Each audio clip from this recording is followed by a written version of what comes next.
health systems preparedness and resilience going forward. In that review, the estimate at the time that there was a deficit of around a shortfall of around 18 million health workers needed globally. And the beauty of that estimate, one way or another, is that it's not a low and lower middle income estimate. It's a global estimate, including the needs of high income countries. We have revised that estimate somewhat, and I've put the reference for you there. It has come down to around 10 million health workers by 2030. But as always one would say, there are always new improvisations that will come into place to upskill the health workers and at the same time make them of more of a multi-sectoral profile rather than a health sector only profile. Second to that, I have to also bring to your attention that recently WHO updated a list of what we call the health workforce support and safeguard support countries, where we think there should be better understanding of the health labor market in these countries, 55 countries as they are. And I've put for you the most recent estimate, the recent reference for that. The reason why I brought that into focus is for you to understand how the planning itself is actually becoming more of a process that is a cross-country process rather than a country-specific process. We have identification of countries who are quite good or at least capable of being source countries where health workers are well trained, but by the same token, we have some vulnerabilities within these countries of some maldistribution that they do not really meet their national needs as well. So this is just to give you an impression that data in its own right is not of a national nature. Data is becoming more of a corporate nature between countries to understand each labor market, each health labor market and how it evolves. The third enabler, and this is something that I myself have been more or less involved in,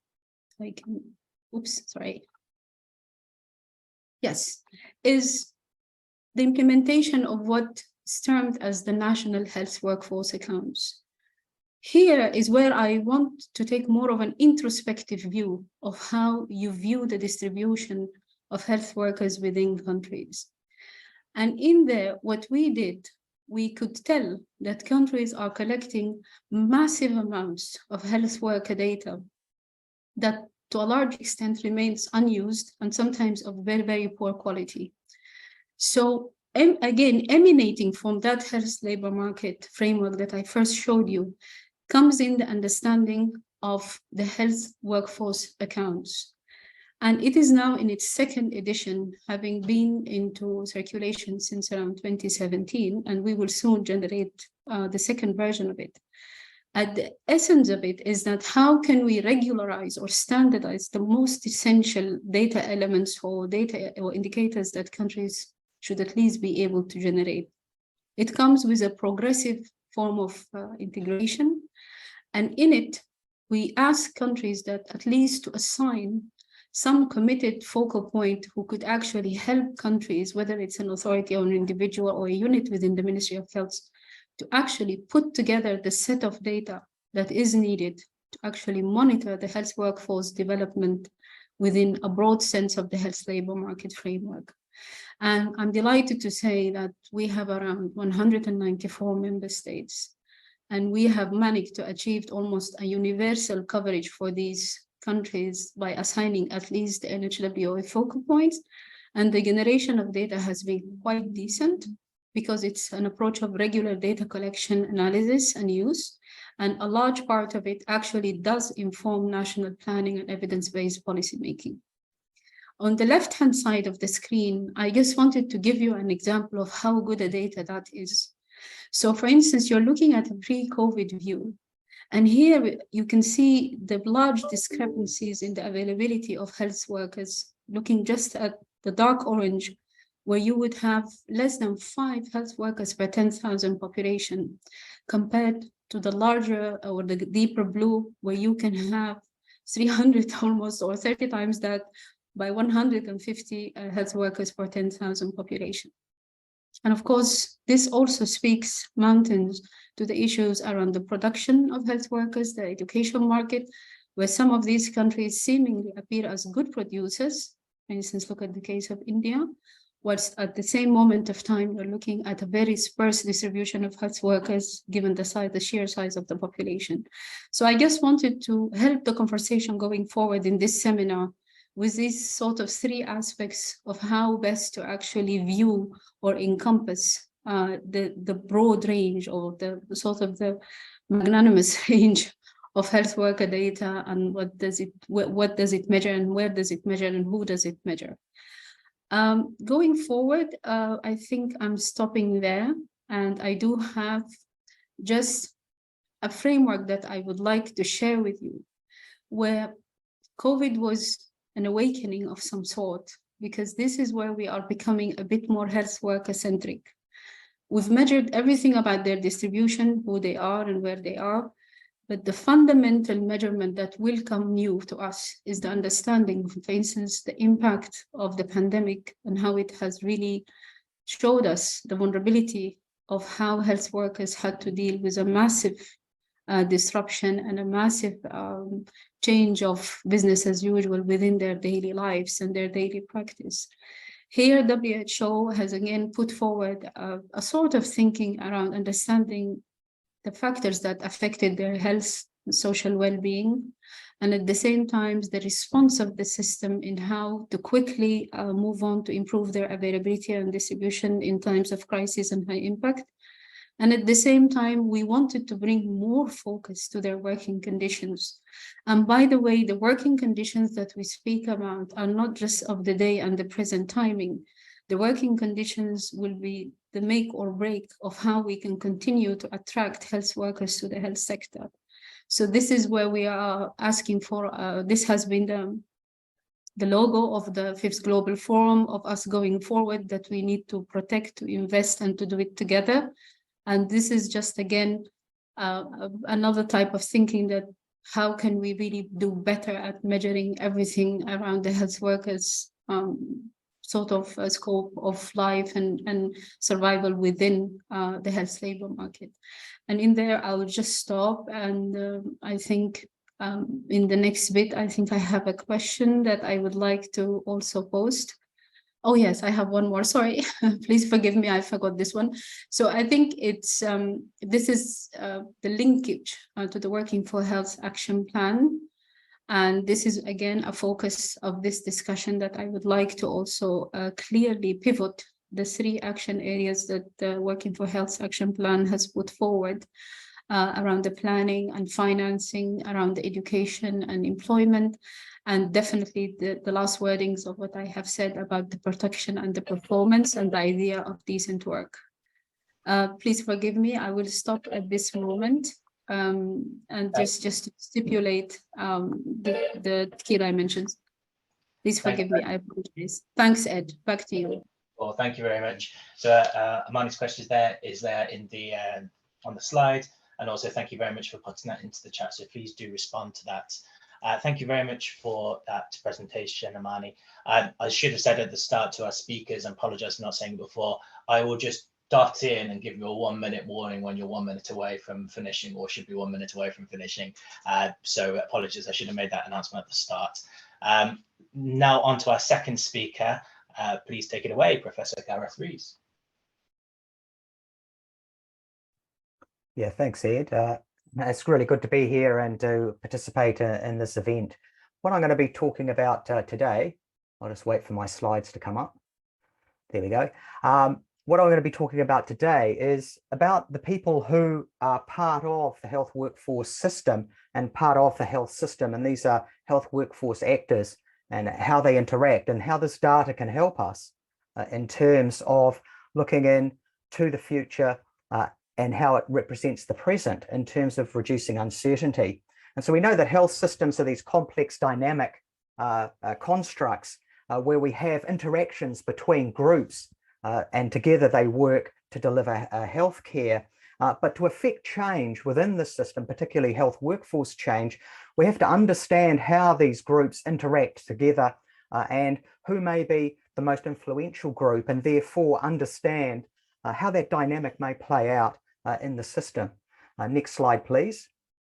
And so what we typically have when we're looking at health workforce planning is this quantitative side that we have there over on the left-hand side, and we're using these forecasting models to tell us how many people we may need, or using health workforce accounts to tell us how many people that we have. And this frames our thinking in terms of planning and helps with policies to change and move to a better future. But there are some other methods that can help us, particularly around how we get to this future of forecasted numbers and distributions. And some of these can help us with policy development, but also the implementation of policy as we move from our present state into the future. And we see some of these foresight methods there, such as Delphi and role playing, to really understand how things may be working and getting experts involved. And then we could look at more qualitative types of methods, such as structural analysis, actor analysis, and scenarios as well. And these give us a picture of the future and help us to understand the process of how those quantitative forecasts will be realized into the future. Next slide, please. And so what I'm going to look at here is actor analysis, or talk just a little bit about actor analysis as one of these methods to help us understand how we may implement change into the future and the type of data that it generates. Now, this type of data is a little bit different from workforce data that we had a look at there in the health labour market model.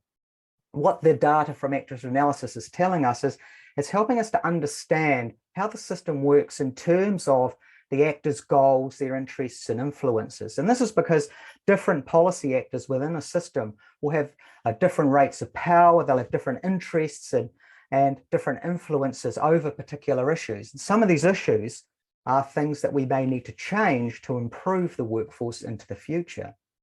And so understanding our actors means that we can see the strengths and weaknesses and their positions on particular issues in terms of how that interaction and dynamic works in the present and how that may affect policies or implementations of programs into the future as well.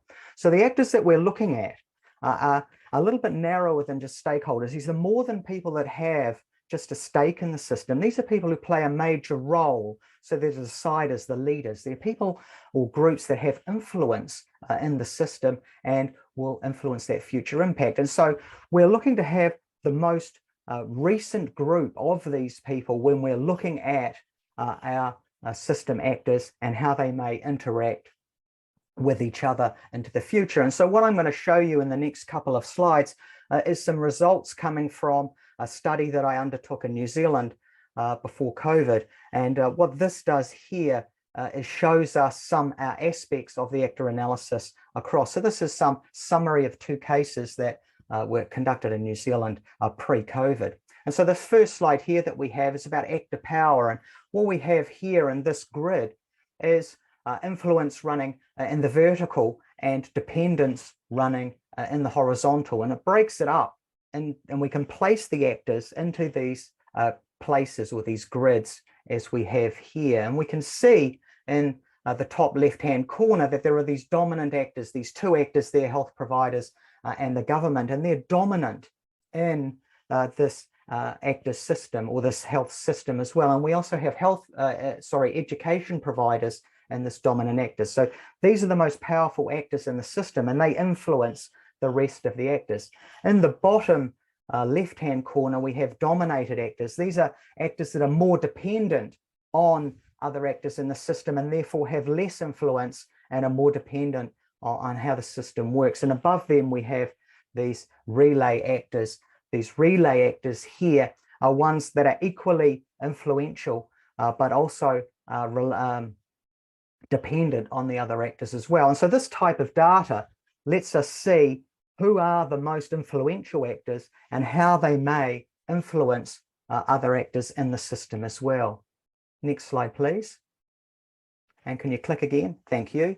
And so here we have the second way that we can represent the interrelationships between actors once power. We can look at the positions that these actors have on issues or policies. So here's a range of strategic issues on the left that we have, and then we have these bars, these horizontal bars, showing us the positions that the actors will have over them. And we can see some bars like the one at the bottom there, new models of care surrounded in green, where we have the actors all in agreement. That is, as they are all in line there. There is not a dispute between their positions. And so this indicates to us that these types of issues would be perhaps a little bit easier to implement because the actors are in agreement or in alignment or have similar positions over these policy or strategic issues. But we can also have ones where the actors may be split in terms of their position. And we see that one surrounded in red there, shortages of medical workforces. And this shows us a ratio there of around about 50%. What this indicates here with this data is that some of the actors have one view and the other actors have an opposing view of it. And this splits around 50-50%.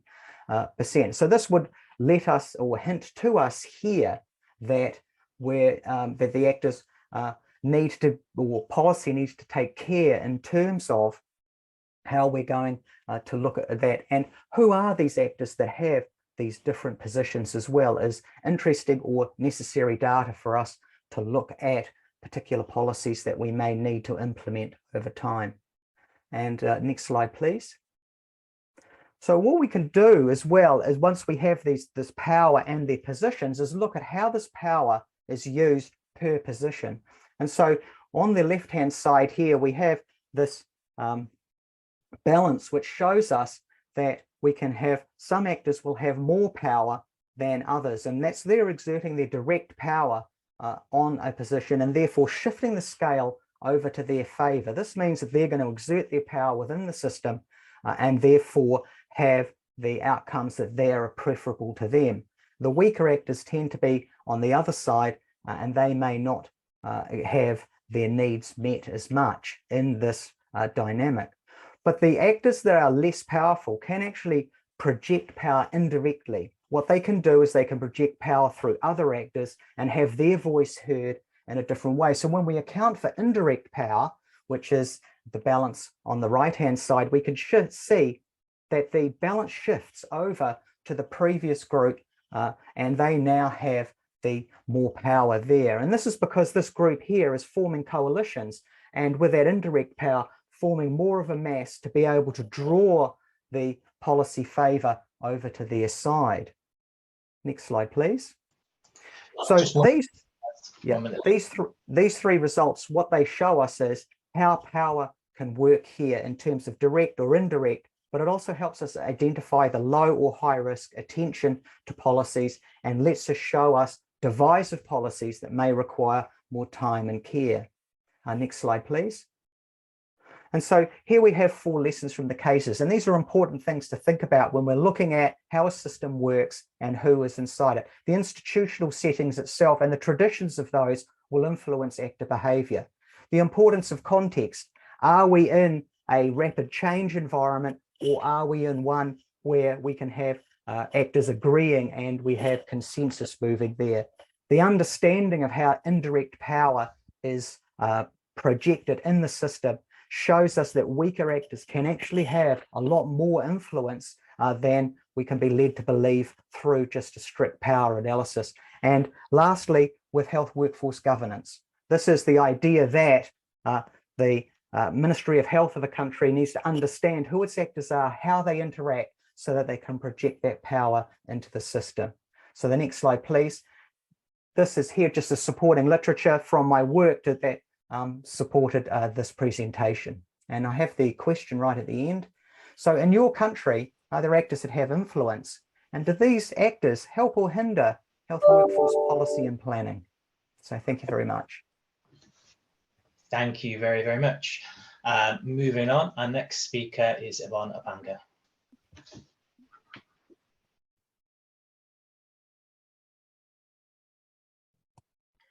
Greetings from the UK. Yeah, thank you so much. Good morning, good afternoon, ladies and gentlemen. My name is Yvonne Opanga from AMREF Health Africa, and I'm going to talk about what our organization has actually done in bridging data inequality gaps that inform how our data is used for workforce planning and decision making, especially with the focus on last mile populations. And when I talk about last mile populations, these are populations that are disadvantaged and most of the time almost forgotten in terms of healthcare. Next slide, please. Yeah, so just a bit of an introduction. In terms of human resources for health, we actually know they're very critical in any health system to ensure quality and equitable healthcare is delivered to all populations. But however, sometimes we see human resources for health as mere expenditure. However, there's need for us to change that paradigm and look at it as an investment. And this can only be changed if we have functional human resource management systems that enable us to generate data that inform adequate planning, recruitment, distribution, performance-based management, and also retention of healthcare workers. Whatever I'm going to talk about brings in a context of the last mile populations, and usually for this particular population, sometimes they are often forgotten in terms of how best human resources for health are planned.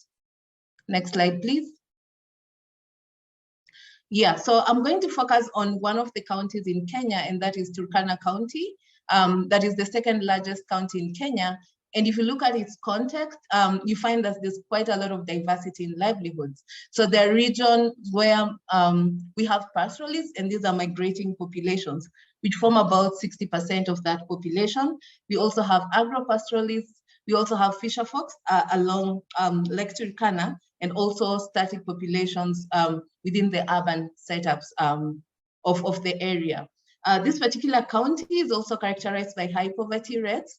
There's also harsh climatic conditions, especially a lot of seasonal droughts occurring, and also issues of insecurity, as well as poor infrastructure.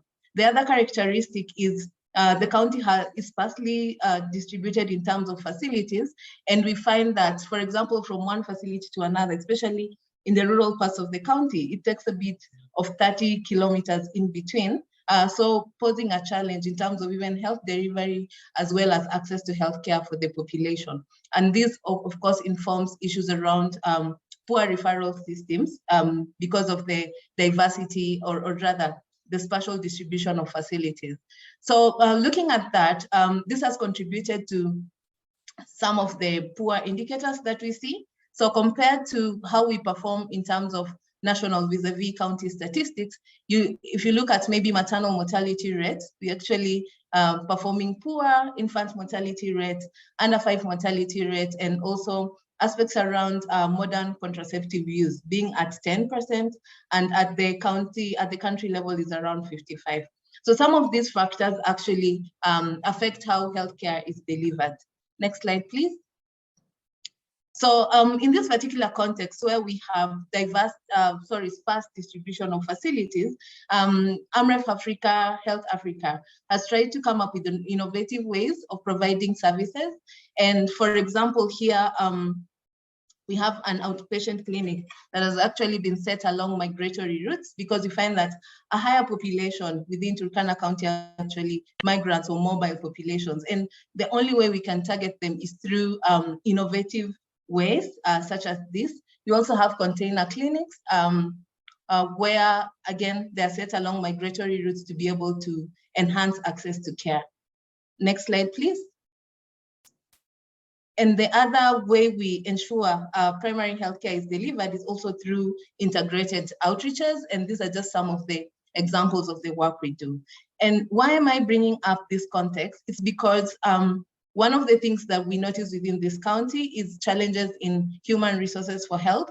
One, because of the county being in hard to reach areas, and also the few human resources for health available have to be distributed to be able to meet the needs of both the static and mobile population. Hence, the need for use of data becomes very important for us to ensure that planning is done very well, performance management is done very well, and also issues around deployment are also factored in well.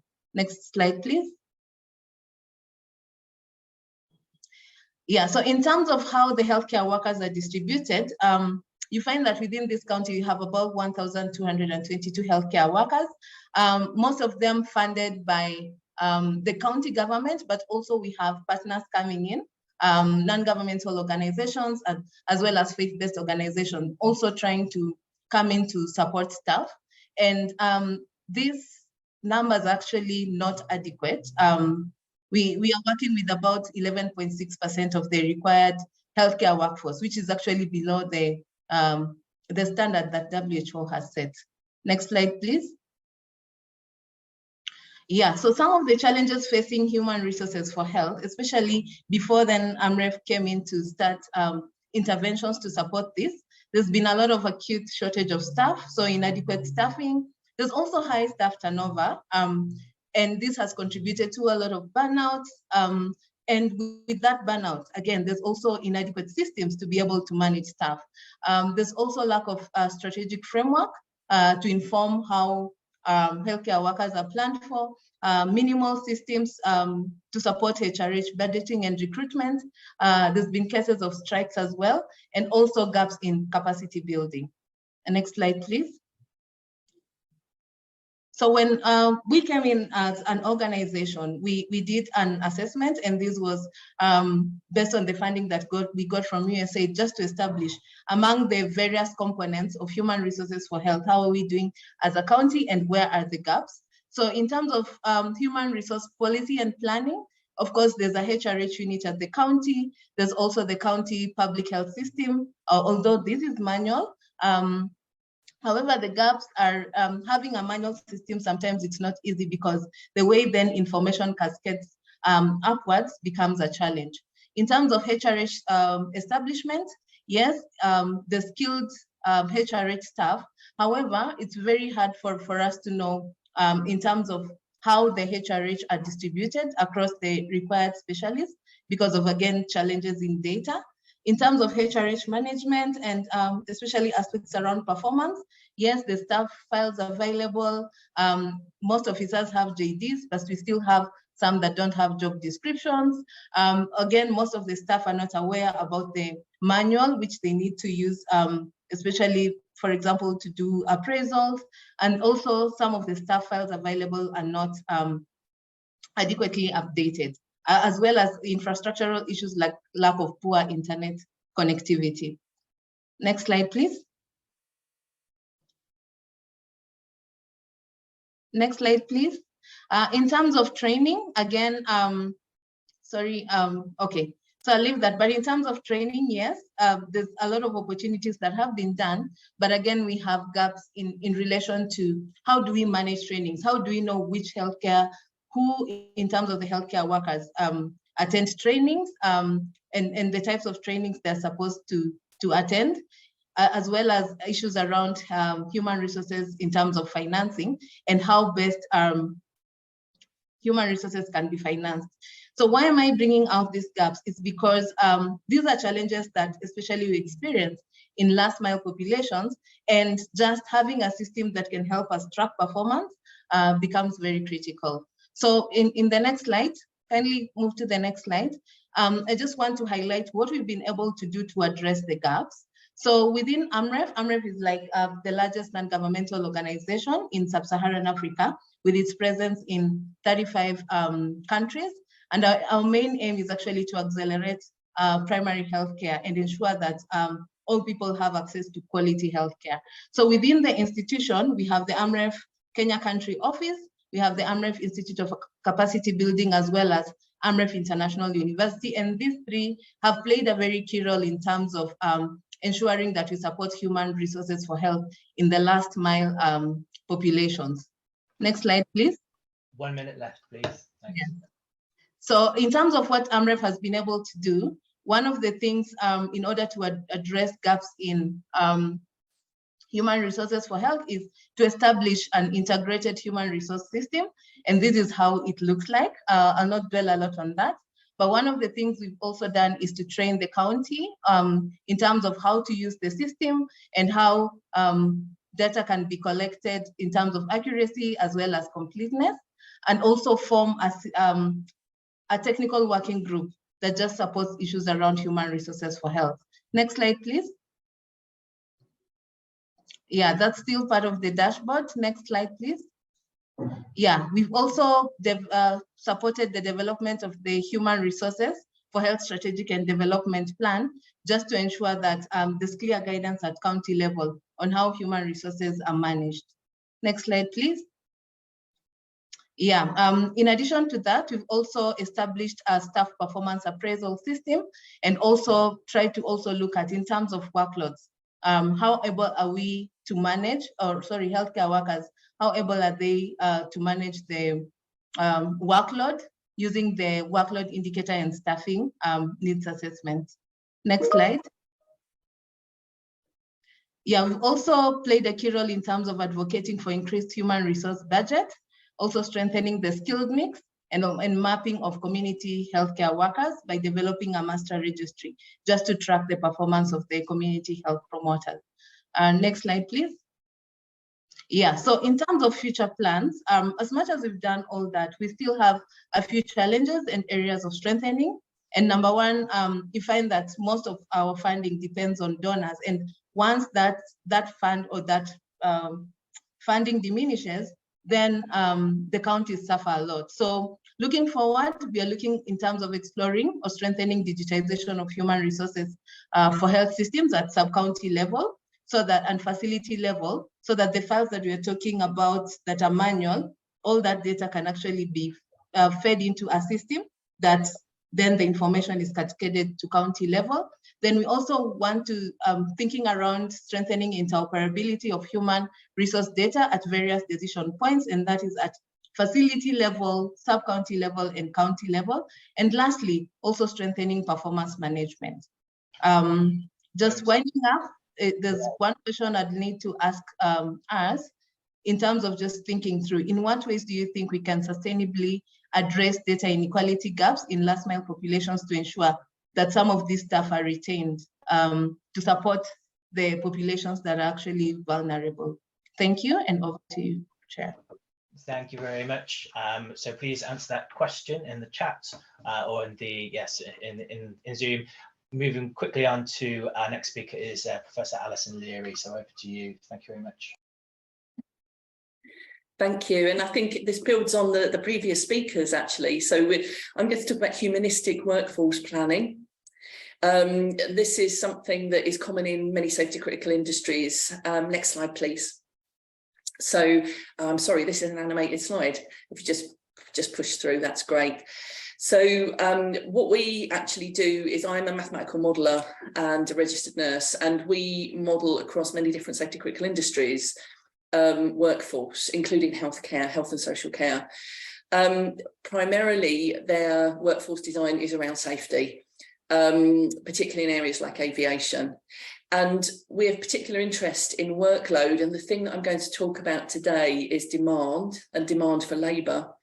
And the quality of data in healthcare, because I think there's quite a big deficit in the data for demand modelling, and it's something that if we kind of looked at a little bit more closely, I think we could probably help to build better workforce models and do sort of projections and forecasting.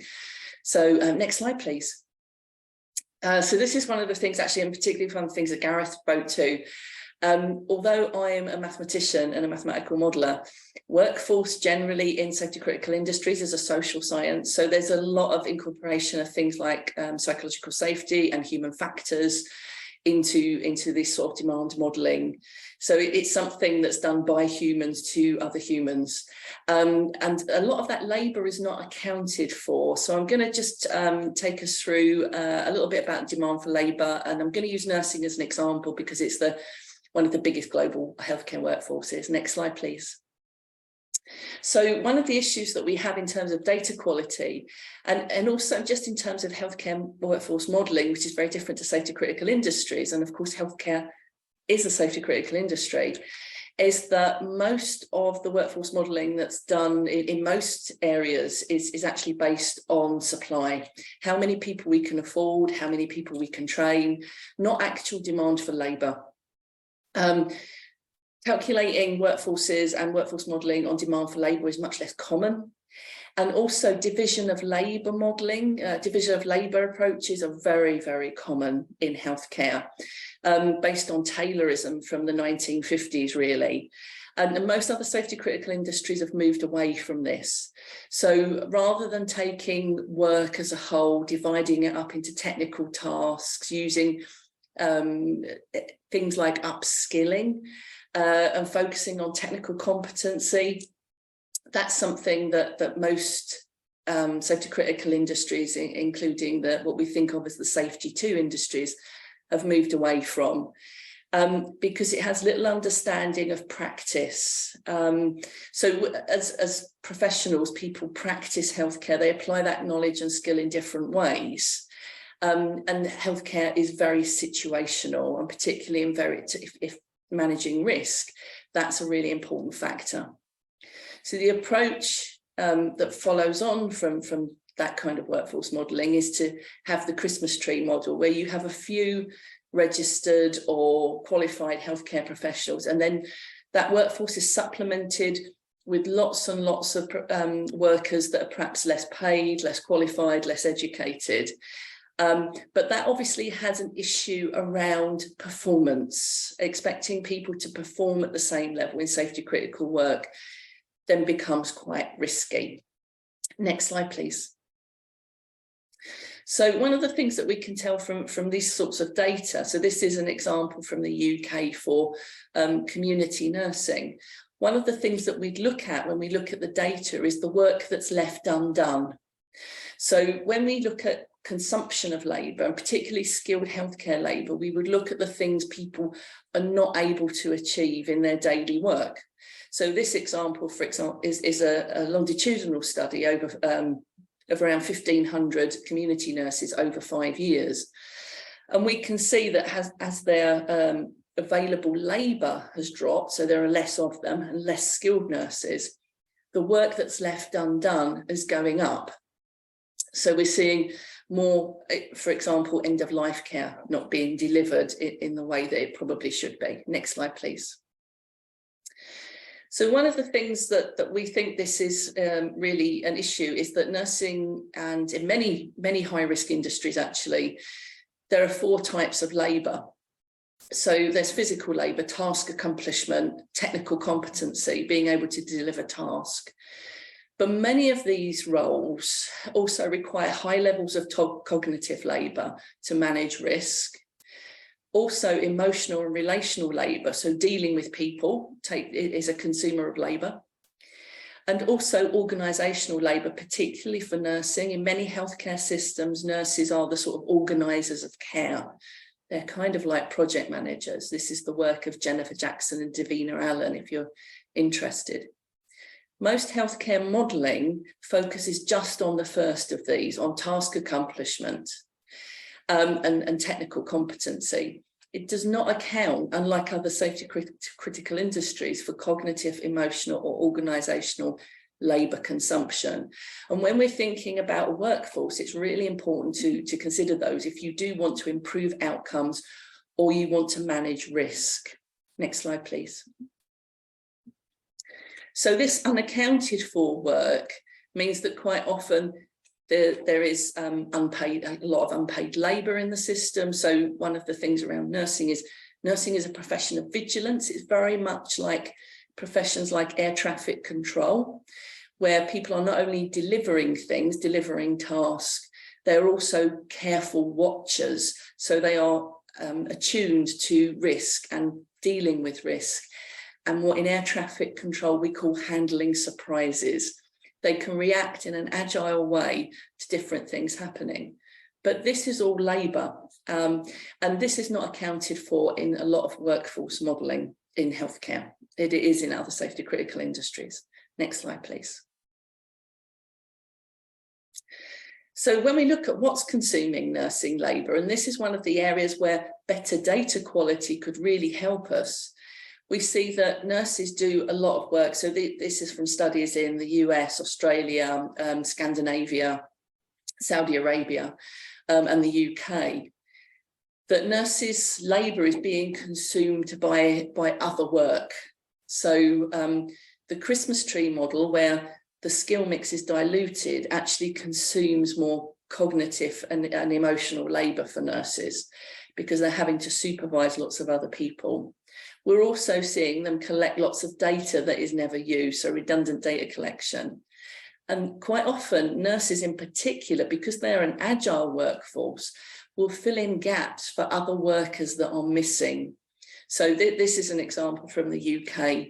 They fill in fact, also in Norway, they were filling in gaps for administrative workers or people that did janitorial work or catering work. So we can see that nursing labour, once we start to unpick it, is perhaps not used in the best way and is being consumed by other activity. Next slide, please. So the common approach in healthcare is to have this Christmas tree, and I've turned it upside down here. So registered professionals or skilled professionals, and then less experienced and support workers. So, and this actually seems to be putting more pressure on the registered professional rather than helping them with the workload. And we're seeing that in the UK with people that are leaving our health system. One of the reasons they say they are leaving is because they are now having to supervise many other workers. In safety critical industries, what we'd normally see is a redistribution of work. So look, understanding the work as done would mean that we could understand how that work could be redistributed to other skilled types of worker.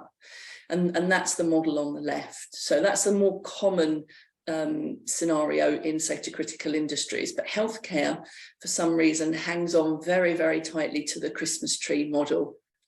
And one of the things that we're doing in the UK is we are trying in some professions the distributed model to try and help people understand. And this is an example of a diagnostic service where they're maximising the labour of the registered healthcare professionals and the skilled workers. Next slide, please. Thanks. So just some reflections on this. It's quite a big area, but for effective workforce planning, understanding the demand for labour and the desired outcomes, including the management of safety and risk, are key in health in safety critical professions. I think perhaps they're not always the focus in healthcare. So it's important to understand what Eric Holnagel would call the work as done rather than the work as imagined. So it's easier to think about how to redistribute work and maximise the labour that's in high demand. Moving away from a skills and tasks and skill mix is a very common term I hear, but it's not something we would generally use in safety critical industries. And in the UK particularly, and we are seeing this in other health economies, the invention of new roles, but not addressing the underlying issues around things like working conditions is a very common scenario now. Healthcare carries what we call a high rookie factor. In healthcare, we're having a less and less experienced workforce, and that's generally not a great thing in safety critical work. So a focus on retention of skilled workers, particularly addressing a lot of those humanistic aspects of work, can help with retaining that workforce and keeping that workforce in there. And I think really social identity is not considered very much. People have social identity attached to work, and work is a social activity. It needs to be enjoyable. Next slide, please. So just to finish, this is a very famous bridge in Scotland. It's called the Forth Bridge, and it used to be continuously painted. So once it had been painted, people had to start painting it again. But this is the thing with workforce. Workforce is human and it's dynamic and it needs constant attention. And in a lot of the policy landscape, there seems to be very periodic and episodic types of approaches. But it also needs a continuous policy approach, and it also needs a continuous approach to data, and particularly looking at that data quality around the demand for labour, which isn't looked at very frequently in healthcare. So next slide, please, is my question. How do you consider labour demand in your workforce planning? Thank you Thanks, very Ed. much. Cheers. Now moving on, last but by no means least, to Dr. Erin Freya. Please take the stage. Thank you, and greetings from the United States, where I am based in North Carolina. And I'm going to talk to you today about our work transforming data into action to drive workforce policy and planning. And it's been such a thrill to participate and an honor here. And I'm going to try to weave together some of the themes that we've heard today so far. So next slide, please. But first of all, I just want to start with the fact that I come to you from a place of deep humility. If you look at our outcomes in the United States, you can see that we spend a lot of money.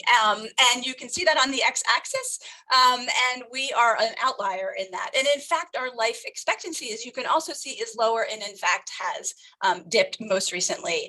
And so we are really quite confident that we don't get this right, but we also know that together we share a lot of common health workforce challenges, and I want to talk to you about those today. Next slide, please. So this is some work I did with Beverly Hardin when we were working for the workforce review team at NHS England. And we were looking at why do systems lurch from oversupply to shortage. So if you look at that dotted line, that's really where the labor market is in equilibrium, right? So supply equals demand. But as you know, Allison just said, one of the things we don't do is this sort of systematic approach to workforce planning, this ongoing painting of the bridge, right, per se. And really, we should be identifying workforce challenges at that point where we're starting to go down. But typically, we wait till we're at the bottom of the shortage, and then we all kind of come to action all of a sudden, and then we lurch to oversupply. So next slide, please. So with better workforce data and our health workforce research centers, we have 7 of them in the United States, they're federally funded. We hope to sort of smooth that cycle, right? So if we have better data, if we have better intelligence, the ideal, the conceptual model is that we will flatten that curve. We're never going to eliminate the oversupply shortage wave, but perhaps we can lengthen the time between shortage or oversupply, and we can actually decrease the magnitude of it. So next slide, please. But listen, we've talked about this morning, and Gareth's presentation really highlighted this. How do we find pathways for data to influence policy in the shadow of politics, right? So here in the United States, there is an understandable cynicism about the role of data and evidence in shaping policy, right? And again, we've talked about this today so far, this no-do gap, right? The gap between what we know is the situation in health workforce planning and policy and the challenges that confront us and what we actually do to change it in an ongoing way, right? And again, we've talked about the fact that gap is larger, perhaps, in health workforce than it is in other policy arenas because we have vested actors with professional interests in turf wars. But all is not lost. And so our data shop here at the University of North Carolina, Chapel Hill, and across the nation, these other health workforce research centers, our job is to produce evidence and data to solve these workforce problems. And we do this by documenting trends, simply documenting what's happening longitudinally over time. And then the thing I really want to spend some time talking about is how we strategically and intentionally frame these messages. Framing is critical. How do I tell the story to different stakeholders in different contexts, in different employment settings, and across different health professions? Next slide, please. And one of the things that we have found is it's not just about the data. It's about how we then communicate these findings, right? And I love this quote from Peterson's work. He says, more can be done to expand the scope of consumable morsels of evidence, to house them in accessible archives, and to make sure those with policymaking authority know where to look and how to access information. One of the chats was this question of information asymmetry. How do we address that? So we need to create these data, consumable morsels of data, right? But we can't harbor any delusional expectations of creating a new world of evidence-driven policymaking. Next slide, please. So lesson number 1. We've tried to create consumable morsels of evidence in the form of data visualizations. And the idea, quite honestly, is to not only educate policymakers and engage them in a sort of data meritocracy, it's also to provoke them and to provoke discussions. Because data visualizations increase access and interest and engagement with our data. And it gives people quick and customizable access. And we have created data visualizations, I'm going to show you a couple, that allow people to download the chart or download the map. So then our data get into people's presentations, they get out there more. And most importantly, it encourages policymakers to use data instead of anecdotes when they're in policy debates. Next slide, please. So one of the things we've talked about so far in this webinar is the importance of multi-professional health sector planning. And so we have a health workforce data visualization that allows people to explore across, this is in North Carolina, this is the state of North Carolina within the United States on the East Coast. You can actually look across different health professions and look at the distribution, the rate over time. This is, for example, the one you're seeing is nurse practitioners over time from 2000 to 2021. And you can see the percent that are female, percent 65 or older, and the percent from our underrepresented backgrounds. And this allows a state view, but it also allows people to drill into the county level. So what is their local situation? So again, that balance between the macro, larger health system and the local situation. Next slide, please. We've also created data visualizations on the left.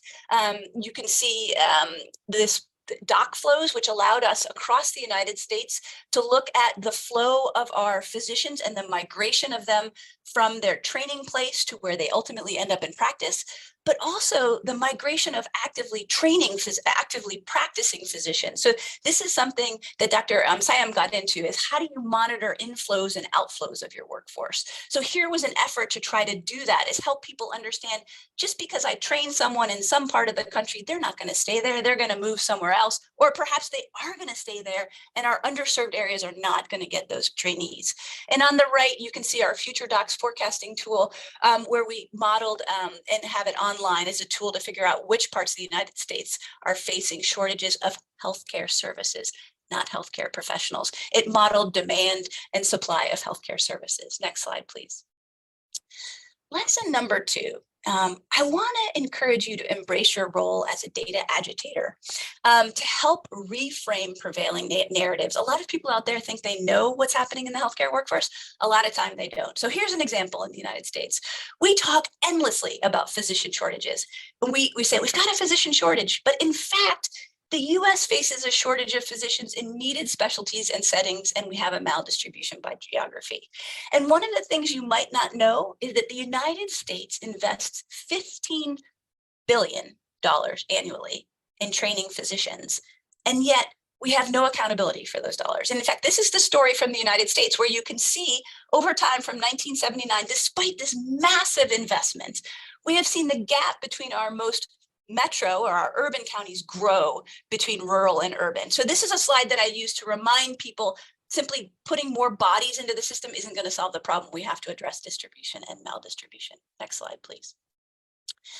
Lesson number 3, we use workforce models not just to project supply and demand, but to help policymakers understand what the issues are and where to target investment. So this was a model that we developed on nurses. And you can see we had a baseline projection that before COVID, because this model was developed based on data before COVID, the pandemic, we were facing in North Carolina a shortage of about 12,459 nurses in 2033. But we had to say to policymakers, look, if burnout or other factors cause nurses across all of our countries, we're seeing burnout and workforce attrition. If that happens, our shortage nearly doubles, and giving them the data to understand that it really is, next slide, please, about retention. Because what happens, and if you hit the, go forward one more time with the animation, you can see, in fact, that policymakers typically, when you're talking about a shortage of nurses or you're talking about a shortage of any healthcare professional, their first instinct is, let's just train more. Let's just put more in the educational pathway. And we had to say in this model, you can see that baseline projection again is 12,459 shortage. But even if we could create the nursing faculty to increase graduates by 10%, we only saw a decrease of about 2,000 in the shortage. Basically, this was our way of saying to policymakers and reframe to them, listen, you got to focus on retention. You are not going to educate your way out of this shortage. You've got to focus on retention. Yes, in the long run, we need to build more nursing schools and more programs, but in the short run, we have a huge issue with retention.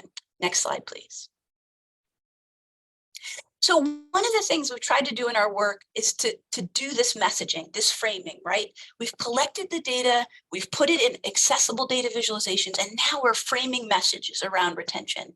So we say to them, we don't simply need more bodies, and we've talked about this today thus far. Really have to focus on retention and wellness throughout the career, right? It's not just for one particular group. So if you look across the health professions, we have to think about that early recruitment into the healthcare workforce and connecting those people to the joy of patient care, convincing them this is great. You know, if we can actually convince them to come into the healthcare workforce and create career pathways for them.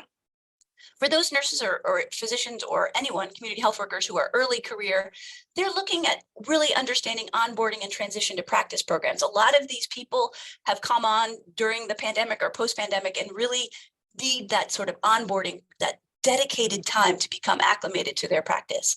And then professional development opportunities, skill and leadership development. And that mid-career group is our most vulnerable group for attrition, the data show. In fact, that's a group that's worried about childcare, housing, new roles, leadership, expanded scope of practice. They need schedule flexibility. They have a lot going on. And that late career group that we want to not worry that they're going to leave, right? That we're going to have brain drain from our older group or attrition or mass loss of them. We need to think about how do we keep them in the workforce, even if they're not doing clinical care. Perhaps they're doing virtual care at telehealth, or perhaps they're teaching. So next slide, please. Oh, wait, sorry, before you go to the next slide. But across the life course, across that trajectory, we have to think about redesigning workflows to optimize the healthcare workforce health, their health themselves, the health of the healthcare workforce, reduce burnout and increase retention. Next slide, please. And then lesson 5, I would say, we've talked about this again, is this need to balance regional and national data. This is a picture from our nursing workforce modeling, where we wanted to take the ability and say to educational programs, how well is your educational program serving your local community? And so what we were able to do was map where people graduate from and where they end up in practice. And we created this visualization that for any nursing program in the state of North Carolina, you can click on that nursing program and see within these ellipses where they were capturing 2/3 of their healthcare workforce. And one of the things this really helped policymakers do is understanding which of these programs are really addressing local needs. And you can see in this table at the bottom that there's a big difference, for example, between one of our UNC system schools here at the University of North Carolina at Wilmington versus the University of North Carolina at Pembroke, where Pembroke's putting more than half or about half of its graduates into rural communities, whereas the University of North Carolina at Wilmington is not. It's only about 2.5%. And you can see across the mean distance that people travel from where they graduated to where they practice and their retention. So this was a way to use data to say to policymakers, if you're going to invest in programs and you have shortages in these communities, these are the programs that you want to invest in. So again, using data, framing messages, and then putting the data out there in a data visualization. Next chart, next slide, please. So my question to you is, in your country or in your region, what is your biggest barrier in translating workforce data into policy? Thank you very much. Oh, one more last thing. I just want to give you, we'll disseminate the slides. I mentioned other health workforce research centers. These are the US government funds health workforce research centers. I've given you the links to these. So they are everything from our center in the University of George Washington does emerging health workforce topics. There's an oral health, a long-term care, behavioral health workforce, and health equity. So I want to give you these slides so that you can access these data, and you'll also be able to access the visualization. So thank you for inviting me to participate. Thank you very much. Thank you very much to all of the speakers. We've had 5 particularly good, I think I could tell by the comments actually, that the webinar chat, particularly stimulating presentations. You can see a lot of discussion is going on there. We're now going to move into the part of the seminar where we start to consider some of the responses to the questions asked by the presenters. And for this part of the seminar, I'm inviting Amani to join me as a co-chair. I think in a metaphorical sense, if we were face to face, I'm sure it'd be movement of chairs and stuff, but metaphorically, Amani now co-chair with me, facilitating this panel discussion. So we're going to move to these questions, and we're going to probably spend about 15 to 20 minutes on this before moving to more general Q&A. So I should just flag there's an amazing amount of work going on behind the scenes here by the team who are passing through everything that you're saying in the chat and putting it beautifully in this nice table for me to read off. So I'm not actually, I should not be taking the credit for how good this synopsis is of the discussion. So the first question was posed by Amani, and the themes that were emerging from it was the importance of the labour market lens in workforce planning, understanding the data from both the education sector and the labour market dynamics in workforce planning, how important inclusive economic growth is and what role healthcare can play within this, and the importance of data standardization, but also the importance of the data context. So what's in the scope of the data, make sure we're not forgetting social care, making sure that we're incorporating other elements that sometimes might be forgotten, like well-being. So the first question, and I think I'm going to pose this first to Amani, but then open it up to any of the other panelists, is how best can governments utilise the WHO safeguard list, being cognizant of ethical issues surrounding free labour movement? So over to you, please. Thank you so much, Ed. I think this is definitely one of the most important and more strategic questions to put forward, simply because the thinking that went around the development of the health workforce in these, what we call support and safeguard countries, is again from a lens of investment and growth at the same time. What's unique about them is that for some of them, they are well-endowed countries. They have the capacity to produce and produce well. As you've heard from the esteemed speakers, there are definitely issues of maldistribution. I mean, what was just shown by Dr. Erin for the United States, even at the scale of looking at the differential between the urban and the rural, or what we call the metropolitan to not metropolitan, is a fantastic story to show that you cannot throw more health workers out, meaning produce more of them to solve the issues of maldistribution. So imagine what is happening perhaps in the US is also mirrored in a country like India that has the 220 medical schools or plus. But again, the perception of India, it's like, for instance, it's a strong source country where there is a very reliable supply of health workers going everywhere.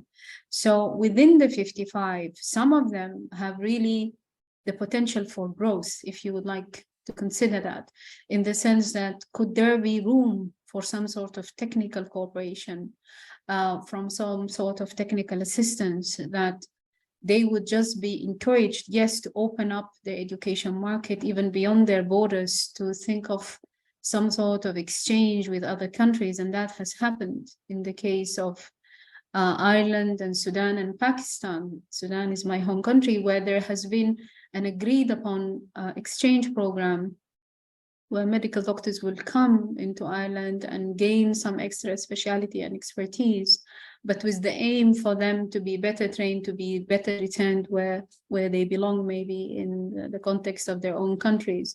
So the same line of thinking would go for those 55 countries, where there should be a little bit more attention given that even for countries that are recruiting from those 55, there has to be some notion of exchange of knowledge transfer embedded in that sort of relation.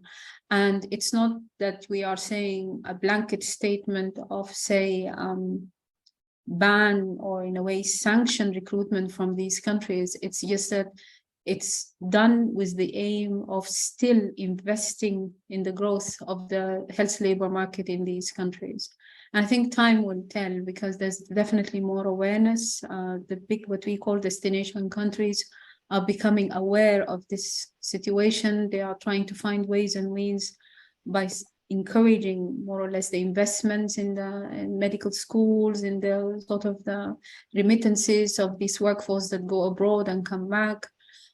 So it is definitely, as I said, a health sector market. The health sector is a resourceful market, and at the same time it goes from not just monetary to non-monetary.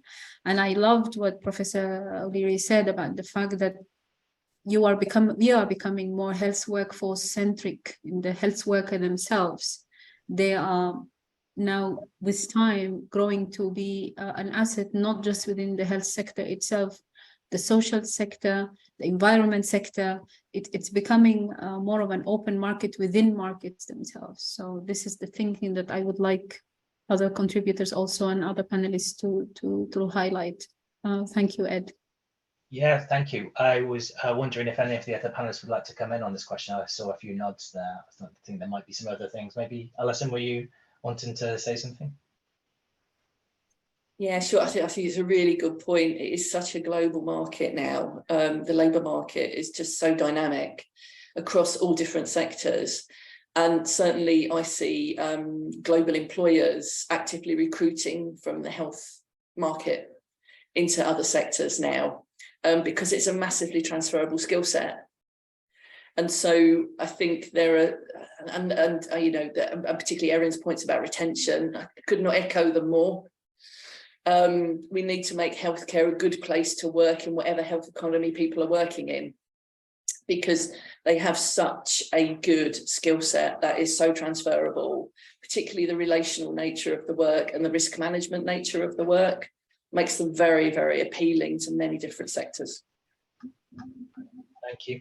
There is another question here, but I think I'll actually save it to the end because I think it maybe is a bit broader than just on that presentation. So moving on to Gareth's presentation, I'm just going to highlight some of the themes that have come up here. A need to understand who the healthcare workforce actors are and how they impact the system due to different levels of power and influence, and that this is different to typical healthcare workforce data. Power and influence often have an impact on resources and funding, and also critically that these actors are different from stakeholders. Other themes that emerged were the importance of using qualitative and augmenting qualitative and quantitative data together, and understanding the actors and their impact on the system can inform the ease of implementation of policies that you want to put into practice. If all the actors are in alignment, it'll be easier. Obviously, weaker actors can increase their power and influence through working coalitions, and managing the conflict in ideology can be challenging, which I think we see that in a lot of health systems. And finally, actors subject to information asymmetry, depending on their place in the system, can cause challenges. So this is a classic. If you're holding the information that other people don't, you have some sort of power and ability there. And this kind of in terms of policy decision making. So I don't think there was a question coming up there, but I invite Gareth maybe to reflect on the themes there, and if he's got any response, please do come in. Yeah, a really good summary there, Ed. I don't think I could do it better myself. I think the issue and the reason why I looked at this is that it's not very well researched, and there's not very much evidence of it. We know that governments, when they're making policy, do these types of analyses, but they're not well, they're not published or publicized, and so we don't know a lot about how these things work. And you might get some case studies now and then, but we don't have sort of a baseline in how these dynamics for policy implementation and the success works, and what were some of the success factors in terms of how did the different groups within the health system start working together to get to that goal. So if we're looking at some of these strategies, for example, 2030, in terms of some of those goals for improving health workforce and universal healthcare, we have to drop down to the country and say, in each of those countries, we've got these health workforce actors and they have their preferences. They may want to protect their power, to protect their position. They may not be opening up. They may not consider some of the things that Alison has been talking about in terms of the way we view work and what does that mean, or should we change the Christmas tree model? And then what Erin was saying in terms of having this data, but then in terms of the counties, I really like the little county story from Africa, from Kenya there, because it told this nice little story of what was happening. And then from that, you could say, well, if we were to do policies, who would be implementing that? And how do we get the support around those people to implement them better, or these organizations better? And that's the nature of this actor analysis, to look at it. So it's about the system as much as the data, and it's that inter sort of change between those two. I don't know if I'm adding much more, but I think what it does do is it lets you see where things are likely to fail and where potentially you can therefore re-examine how you're going to do things and prepare for maybe a better outcome by acknowledging that you may have some actors that are negative and they're going to be a block to something happening. Work with that. What are the things that they perhaps are interested in, and maybe use that as a way to bring them into those contentious issues to help them be more of a partner in delivery rather than a barrier to delivery. So yeah, I mean, hopefully people just look at it and start contemplating that alongside our quantitative data. You know, how are we going to change some of these problems that we have? And it's a social system, as Alison said, and I think this is really important for us to think about healthcare. There are groups of people there who have to work together to get some of these outcomes that we want. Great. So as a summary, yeah. Thank you. Would any of the other panelists like to come in at this point on this topic? Erin. Yes, thank you. So I think the point that Gareth makes is really important around actor power. And one of the points I was trying to make in my presentation is that access to data actually gives some of the actors who are not as empowered the ability to reframe narratives and engage in the policy debate, right? So I think this is incredibly important to address this information asymmetry and to empower actors who may otherwise not be able to change the system to be able to say, look, here is the rural-urban divide, this metro-non-metro divide, and what do we do about it? And to all of these programs that are building up new programs, educational programs, actually we need to focus on the difficult things, workplace violence and the burnout and the fact that healthcare places are not great places to work at the moment. And let's tackle the hard stuff. So I think this is important both to empower, but also to reframe narratives. So I just want to sort of echo what Gareth said and also what Alison said in terms of retention being one of the key themes. Thank you. I'm going to move us on because I do want us to get to some of the questions from the audience as well. But moving on to Yvonne's question. Yvonne's question was, in your country, are there actors that have influence in the health system, and do these hinder or help your health workforce policy and planning? So some of the key themes that were coming out of this of the chat was about showing that outreach was supported by AMREF Africa with outpatients clinics settled on migration routes and container clinics, that their challenges are staff shortages, high turnover due to burnout, lack of strategic planning and capacity gap analysis, which doesn't help. They have issues on understanding the training pathways highlighted. And AMREF integrated, healthcare systems are needed. How should we collect and understand the data better with the use of technical group to provide this kind of expertise? Sorry, I should have highlighted that for you as a question, Yvonne. It was being written at the time. The question is, how can we or how should we collect and understand data better with the use of technical groups to provide this expertise in integrated care systems?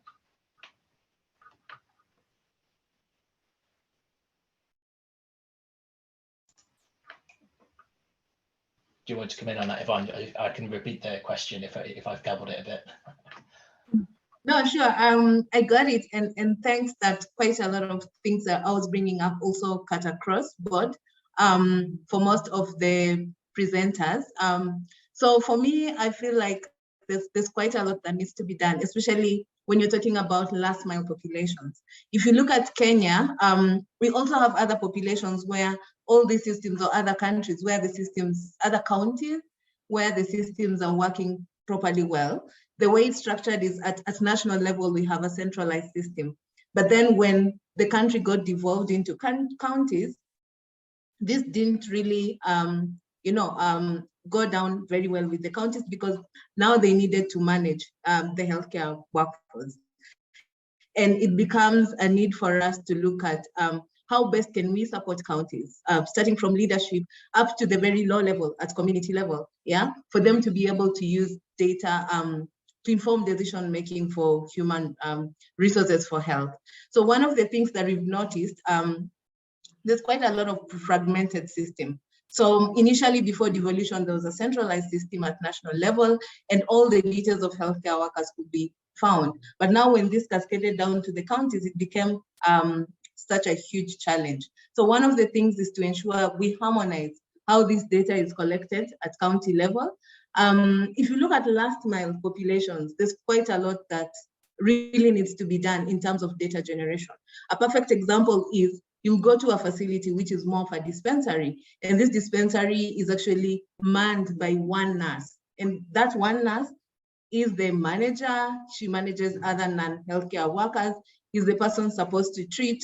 So you find that quite a lot that this particular nurse needs to do. In addition, we have these other mobile populations, and this nurse within their facility, they also need to, for example, plan for outreaches, manage also the container clinic with which are supported by community healthcare workers. So you find the aspect around workload for this particular population in last mile facilities is really huge. And one way we can try and resolve this is just having a system that, you know, is able to tell us how many healthcare workers are in this facility, what is the sort of workload, are they performing as required? Because one of the things, again, that comes out, you find that due to the hard conditions, you find retention is a bit of a challenge in such areas. And sometimes you might not even know. You go to a facility, you find there's no healthcare worker. Patients are already lined up. So having a system that one tracks performance, is able to support to know how many healthcare workers are distributed in a certain area becomes very important. And this is where now data becomes important in driving such decisions, so that then at county level, with such kind of information, they're able to at least make informed decisions to support some of these facilities. Yeah. Thank you. I'm going to move on to the next question. How do you consider labour demand in your workforce planning? So this was Alison's question to us, and some of the themes emerging from the chat were the need to think more about demand for labour, often focus being about supply, and division of labour, thinking about division of labour in terms of technical tasks within a hierarchy, which increasingly runs counter to safety critical industries like airlines. Another theme was the need to think about all types of labour across the ones that Alison highlighted: physical, cognitive, emotional, relational, and organisational. The focus being on physical and technical when others are very important, particularly when it comes to handling surprises and having that capacity to handle surprises. Work as done as work as imagined was quite popular in the comments as well, and a focus on outcomes rather than the skills. General need for better data quality used in health workforce models. There's bits of redundant data around and key data not always really being collected. The question for Alison coming back out of this to you is how do we retain our experienced workers? We hear a lot about retention, but how do we do this? Over to you, Alison. Sorry, could you repeat the question? Sure. How do we retain our experienced workers? Yeah, I mean, most other industries focus on retention. A lot of the industries I work with would never have more than what they would think of as a 20% rookie factor. So no more than 20% of their workforce being newly qualified. And in healthcare, it's something like 70 or 80% in most economies, which is really quite frightening. So retention is really, really important. And, you know, I can't stress Erin's work enough actually on that. But I think it is paying attention to human factors, and that's what lots of other industries have done. So making work a good place to work. The work is stressful. But addressing workload. So when we don't consider those other types of labour consumption, when we don't think about cognitive or relational labour demands, as we would in air traffic control, then there is a deficit. So people become overworked. In a lot of healthcare policy and modelling that I've seen, particularly maybe more in the global north, there is an obsession with efficiency and what making people work at 100% capacity 100% of the time. And in safety critical industries, things like slack are really important, because it isn't really slack. It's about being able to be reactive to changing situations and having the cognitive ability and energy to do that. So those things are never considered. And that's why I think Taylorism it really should be losing its power in healthcare, because it does promote this manufacturing model that you run 100% productivity with 100% efficiency 100% of the time. And humans cannot do that if you want good performance. So I think that is actually key to retention. Thank you. Moving on to the final question. This was from Erin. What is your biggest barrier in translating workforce data into policy? So some of the key themes emerging from the discussion was the use of data visualizations to increase access and interest and engagement, and to encourage the use of data rather than anecdotes. to spark discussions, to balance macro and micro, and to balance between national and regional. I think that echoes a lot of my experience. The use of visualizations being key to how some people can engage with subjects in a way that's more helpful, I guess, than just anecdotes and what they've heard. Another theme was using workforce models to spot issues, not just to determine shortfalls. So, for instance, a focus on retention, not just recruitment and building capacity, but the balance between short-term and long-term policies, and not just focusing on more and more bodies, to use it to spot vulnerable groups, for instance, mid-career folk who may be juggling childcare, housing, life generally, and might be more susceptible. The question coming to you, Erin, here is, how can we find pathways for data to influence policy in the shadow of politics? That's in quotation marks, especially with actors with really strong vested professional interests and turf wars, and how, and the framing context is key in this, but within the politics as it is, what are the pathways for data to influence, and how can we do it? What a great question, and not an easy one. And you can't see my war wounds from being in this space, but I do think there's a couple lessons we've learned. And one of them was one that I learned when I worked for NHS England for a year, is really the engagement of the health professionals themselves in this work, and actually getting them to agree on multiple professions come together and sort of agree across the groups. We haven't talked about that so far, is the need for a common understanding across these vested interests of what the issues are and where they're going to focus.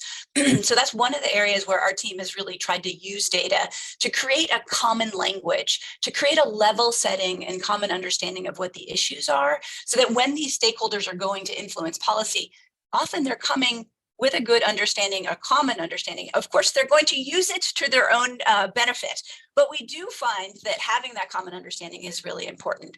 I also want to highlight a point that I think is really important, is using data to shape policy means you have to almost create a stakeholder map at the local and the national level, right? Because national decisions have local impacts. And so you're engaging policymakers at different levels.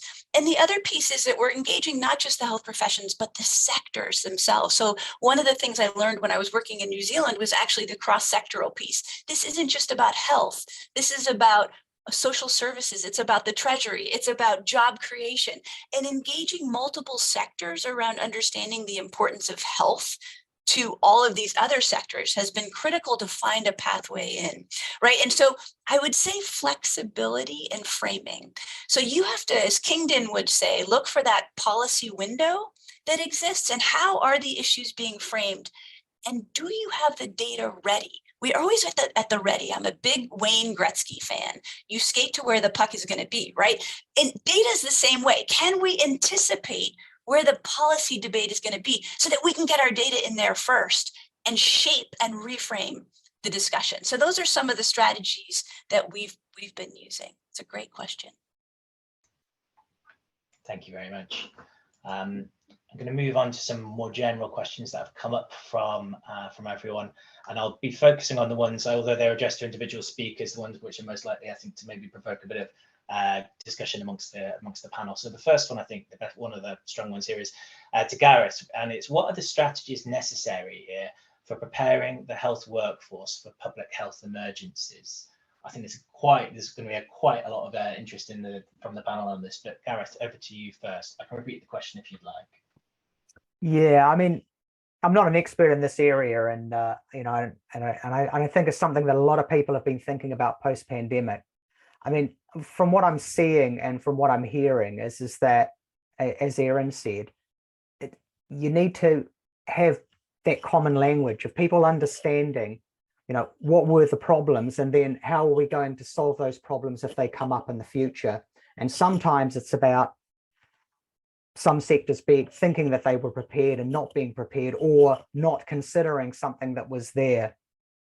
And so sometimes it's a little bit like, as Erin just pointed out there, I mean, can you get the data in before you have that policy debate? And so one of the things that I think in terms of workforce we should be looking at is, what worked and when and why, to understand that better in that context, and then be able to say, can we shift the health system to be able to be better at that. And then that brings in all of the pieces that we just talked about there in terms of, you know, is this a good place to work? Are we supporting? Do we have proactive policies? Are we flexible? That type of stuff.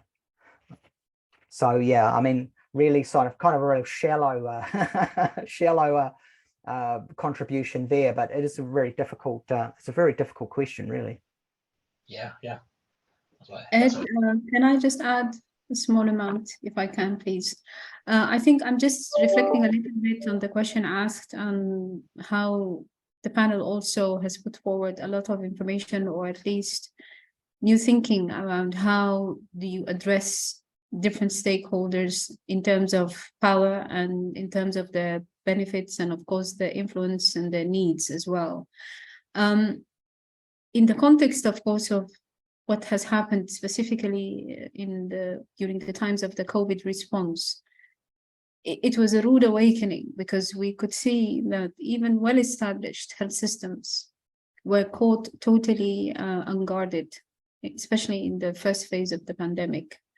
And this was a really, maybe at least the first months or 2 months, it was really a catastrophe, because what's happened is that because of the lack of that kind of essential sort of understanding of the essential public health functions, and how do you put together almost like a civil defense within the health sector when an emergency of this sheer scale unfolds, it just changed everybody's mindset. And of course, it didn't just because of the human element and how rapidly the pandemic was unfolding, affecting the health workers themselves in different shapes and forms. Of course, the human loss is the saddest, but what we also witnessed is that the sort of the big kind of hesitance about workers remaining in the sector as well. The fact that they felt quite vulnerable in the sense that they, from a moral perspective, they felt compelled to continue working. But the physical tension and the sheer scale of the whole issue on them, on their families, was just immeasurable. And it's not that they wanted to turn their back to their duties, but it's just the human factor, as Professor O'Leary says, it's first and foremost. Health workers need to protect themselves, their families, their loved ones, and the whole range of it. So I think the future forward, that's why my question was all about planning that will not anymore exist in siloed approaches by looking at the nursing professionals or the psychiatry professionals or the specialists or only the medical physicians. It will be a natural evolution where policymakers will sit and say, we have to prepare ourselves in a multidisciplinary way. It cannot be anymore the future forward. It cannot be the same as it used to be, where we have a set number of medical schools, they have a set number of positions available. The labor market, or at least the positions within the profession, allow as many as, say, 100 new graduates a year, and that's only to compensate natural attrition due to retirement or out-migration or whatever. Those kind of boxed, what I call cookie cutting methods, like a cookie cutter, like this is how many we need and this is how many we produce. It's just going to grow out of use and out of range, or at least irrelevant. And that is why I think the improvisations, the sort of the trial and errors, the understanding of how much can we allow to be recruited from outside, how many numbers have to be from the local market, those sort of provocative concepts will actually dictate the new data that would need to be gathered and the new intelligence that needs to be there. And another point of wisdom I have to say is that I heard from a previous meeting I attended also that was done by the EC Reform Project, by Stephen Birch. He said something quite essential. He said the methods also have to continue to evolve. So I do agree that we have to move from a supply-based method to something that shifts a little bit into the demand-based methods of modeling. So in a way, it's a period of healthy development and healthy growth for workforce planning. It's just that it should maybe happen in better circumstances than what we see. The fact that we needed a huge pandemic to give that sort of awakening for us to do a bit more and better at this. And another angle that I really want to throw in is that I call on the academic and academicians, the affluent ones, at least sitting in this panel, to consider more programs to train health workers to be planners and policymakers. Medical doctors, nurses, and all the professions are very reactive and very dynamic individuals in their thinking, and they have ideas. It's just that they are also blocked from the responsibility of planning in their own right and context, you know. And as you said, there are many stakeholders involved. It's just that I feel there has to be a bit more of a proximity to working with them, seeing how they operate in their settings, and take them above the thinking of just managing their workforce in the place of work, that they have to think that this is what happens in daily work, but how about what would happen in the next 1 year, 2 year, 3 year projection? They never think in that context of time, in how do we move from 1 year to the next. They always think of whatever is the current request to be more efficient in how they deliver services. So this is just a few ideas that I would ask other panelists also to reflect on, if possible. Thank you, Ed. Thank you. All right. I also felt like I needed to contribute in just sharing experience from what we do at AMREF Health Africa in terms of engaging policymakers. So one of the structures that we closely work with is the Council of Governors. And governors are these political leaders that lead each of the counties that we have. So within AMREF, we have a structure where we work closely with the Council of Governors. And one of the things that we do is build their capacity, especially in terms of leadership and governance in relation to health systems, among them being aspects about human resources for health. Then the other bit that we've done also that has worked very well, other than building capacity, is having cross-learning platforms so that we get each of the counties sharing best practices so that they get to learn from each other and then implement practices that are worth it. And we've seen these, for example, play a bigger role in terms of advocating for more budget for human resources for health.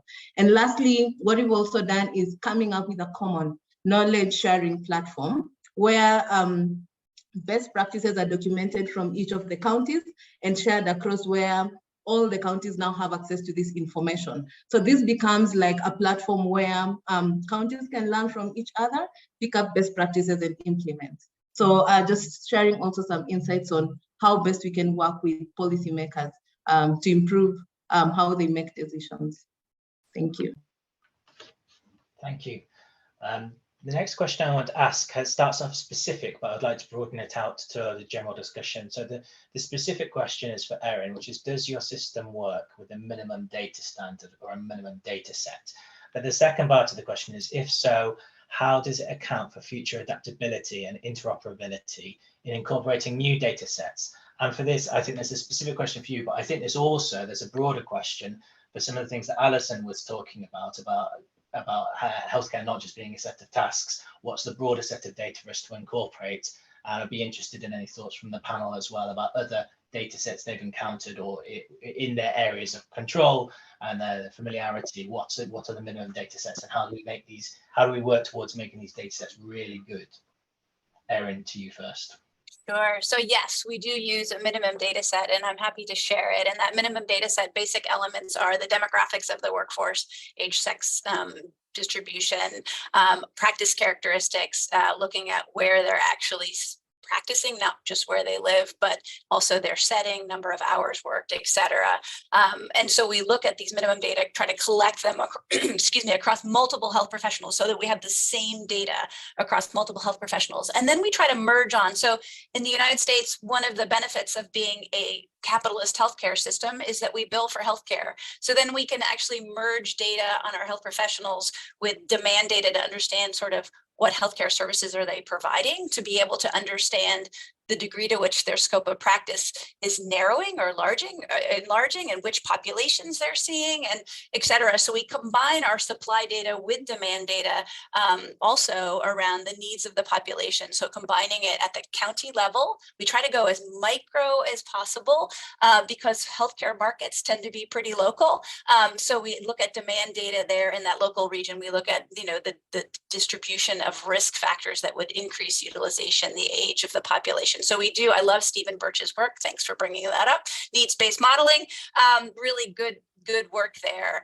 But I wonder, Chair, while I have the floor, could I just reflect just quickly on what Dr. Siam said, because I think it's incredibly important. So if I could have 30 seconds to reflect on that. I thought it was incredibly powerful what she was saying is that COVID has given us, and Yvonne too, thank you, a window to get policymakers to pay attention. And we need to leverage that window. But, and I loved your point about training the future generation of healthcare professionals to be policy influencers. So our center does do that. We bring in health professionals from multiple different professions. And the benefit is we train them how to analyze data, how to message data, how policy making works. And they also get to work with each other because often in their programs, they're just seeing other physicians or they're just seeing other nurses or they're just seeing other social workers. So our center is an incubator for these health professionals to learn how to provide data to policymakers.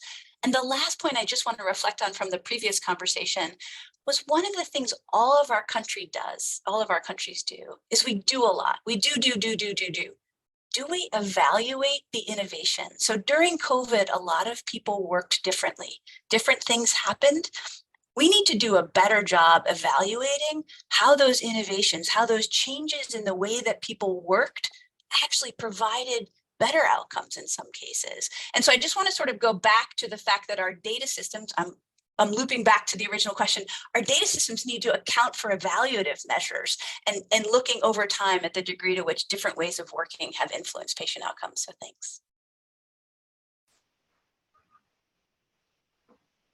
Would someone else, like one of the other members of the panel, like to come in? I think Erin's blown that up really. That's a really, really broad topic. There's lots of stuff to say about this. I can talk about data and the kinds of data that we use. So we use minimum data sets. So we do use population data and workforce data.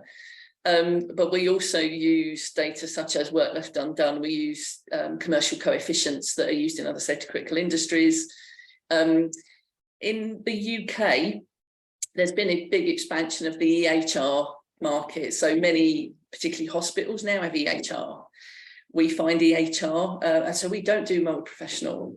We tend to do uni-professional modelling from that data because we find that it is, although we don't have the same insurance system, we find it's the same system.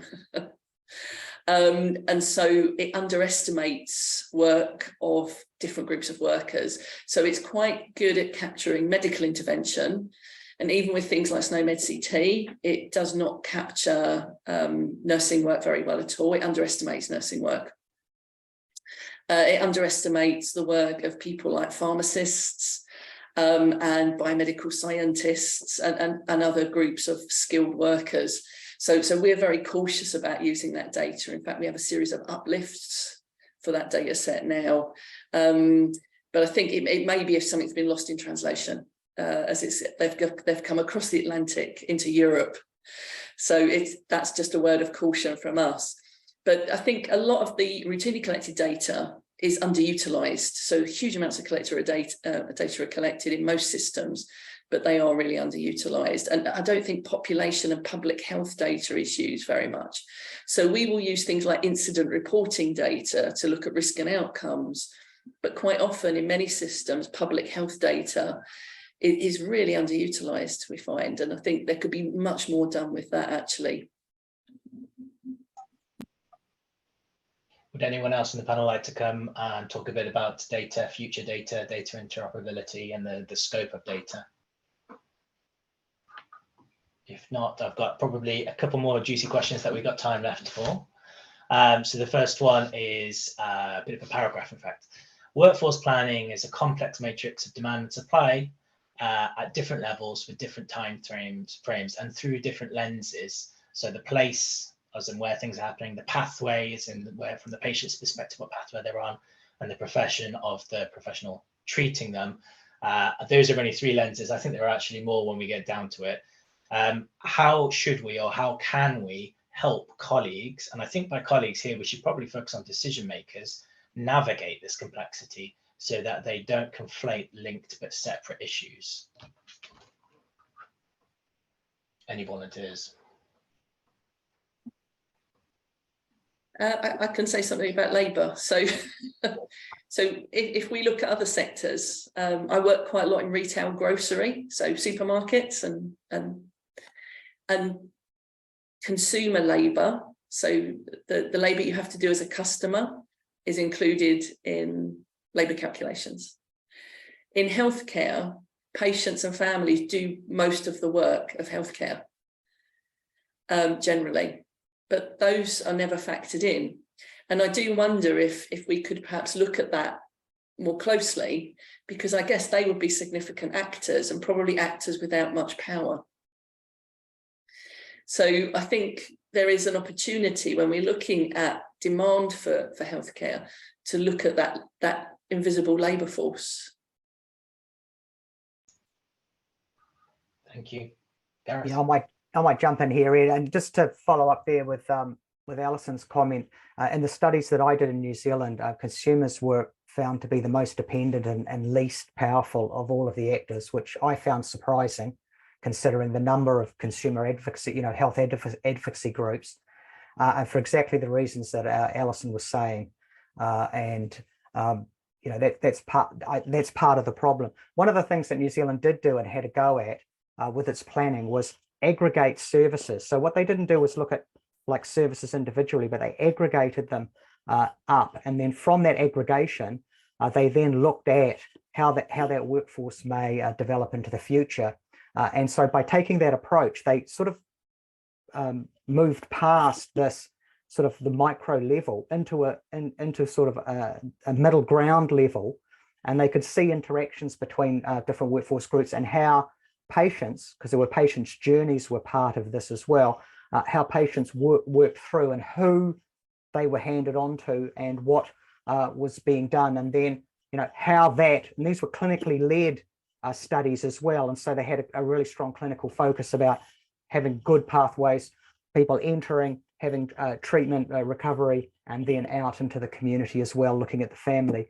So that was a new way of looking at it in terms of that. And then from those scenarios or those outcomes, it's possible then to project some of those individual models, which I understand was done as well with a new tool. And so just thinking about how you conceptualize your planning and how you use your data together through aggregation rather than separation could be another way of looking at it to deal with the points that were brought up in the question around complexity and sort of getting stuck in the weeds almost. You need to lift yourself out of that perhaps a little bit. And if you can, within the system, you are identifying who those critical people are or those critical roles, I suppose, are, and how they interact with the other roles as well. And in particular with the patient and outside of the health system, something else Erin said in terms of those stakeholders in government, particularly, social care, education, because they all have a role around the health system as well, and supplying support to that. I don't know if that answers the question, but that's just two things from my experience that may add value to it. Thank you. Yeah, and I think as well as those elements of governments, where a lot of governments are trying to increase their productivity. There's a lot of treasury interest in our country for this. How much time are people having to take off in order to fit their schedules around the healthcare offer that's there for them? I think you're exactly right about trying to aggregate up and thinking about the whole problem, and making our data and analysis work for that, I think is critical. I'm going to ask one, I think probably fairly small question, then we'll move on to sort of closing areas. So this is Ed, can I just top up what Dr. Garris has said? Small two observations. I fully concur with his thinking around aggregation. The two game changers for me, accidentally, I'm a custodian also these days of digital health. There are two aspects that would really reshape a bit how data is shared. The first thing is definitely around the digital health transformation that's taking place. And what I see from where I'm sitting is that as data becomes more and more available, and it's actually becoming a bit voluminous, because the digital health side is helping with the service delivery side of things through telehealth, teleconsultations, and the whole rest of it. I think even upper middle incomes and maybe high-income countries will resort to some sort of intelligent browsing or trotting through data to actually understand the common patterns of skill sets needed, or sort of infusion, devolving the specialist care to be outside certain types of hospitals and going into others. So I think we're not dealing with stable grounds, we're dealing with merging grounds. And in that way, it will give rise to this sort of aggregates thinking around service delivery, as well as the kind of the machine learning stuff that will come and modify some of the profiling of what we need as teams and skills and specialists, and how you really go about planning that. So the first game changer is definitely digital health. And the second one is, again, the new skills that are emerging because of technology and digitization, because I feel there and then the science is moving faster. So we have to make way for the sort of the modern ways of even dealing with service delivery itself. For instance, I'll just give you a quick example. We have an example where we need to deal with hypertension in NCDs, but when the entry point is communicable diseases. So for instance, the big investors like PEPFAR, Global Fund and mostly Global Fund, they're worried about the HIV, TB, malaria patients when they have cross infections with hypertension, meaning diabetes, NCDs like diabetes and hypertension. So I think, again, there is a kind of a non-disease specific response. It's going to be more than one response area from the public health side coming together to improve on how they get the better impact and the better health outcomes. So I think it's a healthy period of growth for health workers planning, health workforce planning, in the sense that it's moving from a siloed approach, an attribution approach, like this specific disease area, to actually coming in with a compound package, or a sort of a composite package of almost of services and the type of workforce needed for them.